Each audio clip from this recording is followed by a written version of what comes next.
me through how you created the Big Ass Boa Act.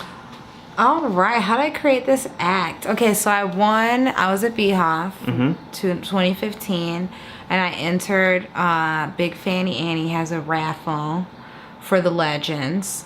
You can win one of her giant boas, and I won the raffle at BHOF, and I was like, wow, this is amazing. How am I gonna get this home? What am I gonna do with this? And I kind of just sat there for a while. I couldn't think of anything to do, really. While I was there, I went to Savers to get an outfit for the bowling tournament, and I found this dress at Savers. It was just this plain, like, sheer dress. We were doing Juke Joint in Indianapolis in September, and I just grabbed the boa, like, I would put it in the car.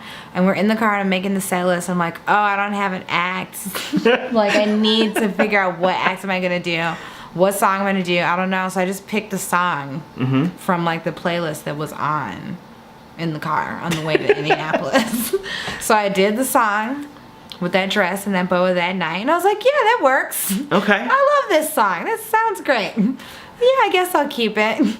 And I started to work on it. Got a video at Minneapolis Festival, and I was like, oh, this is not bad. Yeah. Not bad, Jeez. Maybe I should submit it to BHOF, and I did. And so what was the process then of getting it together? Then I was like, well, this costume is trash. This is $8 dress from Savers. It's like, I don't have money to, like, build a new costume. I was like, we're gonna slap some rhinestones on this Savers dress. So Jim Fizz graciously, offered her help and services. So she helped with the rhinestones, got gloves. I got some pasties from Adele Wolf. I got Merkin and Thong from Holly Day out in Oregon. I kind of at the last second there before I had to leave, because I was going on a little bit of a tour before going to BHOF. So I asked Eva LaFiva if I could do the last run, like with the edited music and everything at the Clipper Cabaret to get in my last, like, practice time in front of an audience, basically. Yeah. And I was there, and it was amazing. It was so good.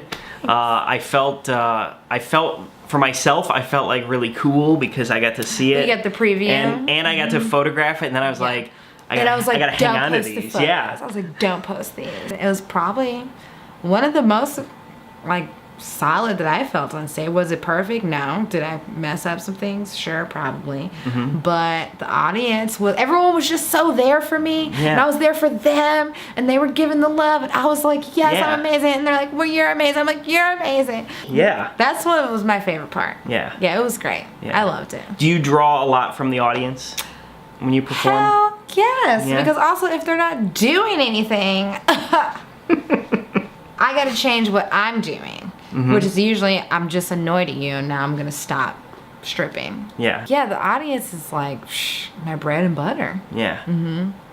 Yeah. Not even just like, because I need them to buy tickets. Like, I literally need them when I'm on the stage. I love it. How much of it is thinking about your choreography and your movement and everything, and how much of it is playing with the audience?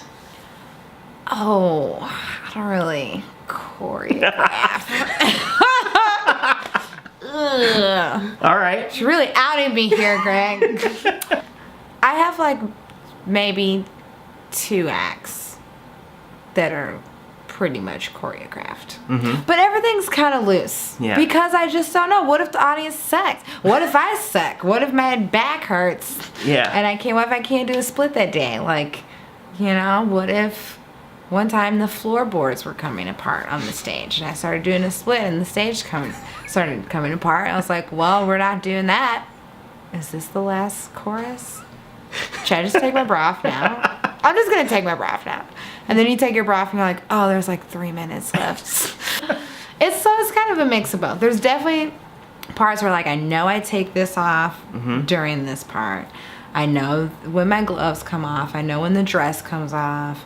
I know when I do this, the saxophone part and that act specifically, like, that act has a lot of moments, but not everything is like You got like an specifically. outline. Yeah, I have like Yeah. an outline. Okay. I have like a syllabus.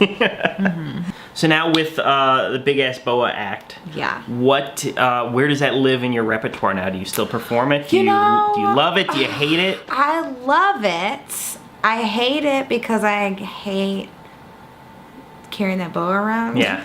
It smashes down pretty easily. I can get it into one side of a small rolly suitcase. Yeah. Which is great. And I can also use it as a blanket and a pillow at the same time backstage because it's really huge. But I love doing that act. I haven't done it as much. I've done it only one time since I've had this knee injury because there was just parts, like there's a split part and like certain choreography parts that like I couldn't do. Yeah. And I was really feeling like, is it going to be less magical? Am I going to lose something because I can't do those parts? Yeah. But I have figured it out. Okay. And I was able to do it in Montreal this past spring. What is the music for the act? The song is Pretty Brown Eyes by Mint Condition. It's a grown and sexy, iconic black jam from the 90s. Yeah, it's like, and the thing is about as soon as like, it's got such like an iconic intro. Like as soon as that intro hits, if somebody black is in the audience, they're like, ah, ah, like they're like, my jam is about to come on. Yeah. Like it is the cut.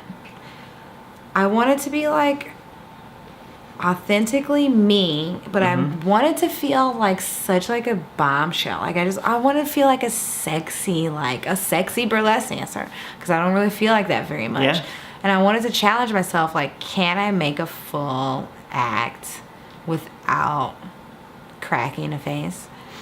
And the answer was no. I was just running through the act in my mind, and I thought, I don't think so. Especially if I put a unibrow on. I can't stop. I don't know why I keep doing that. Also people keep encouraging it, so Yeah.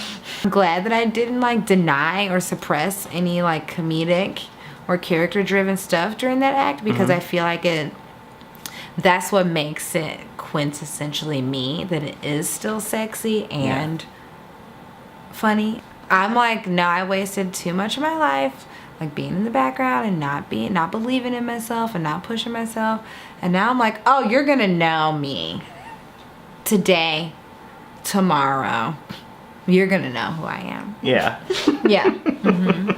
That has definitely grown over time. Yeah.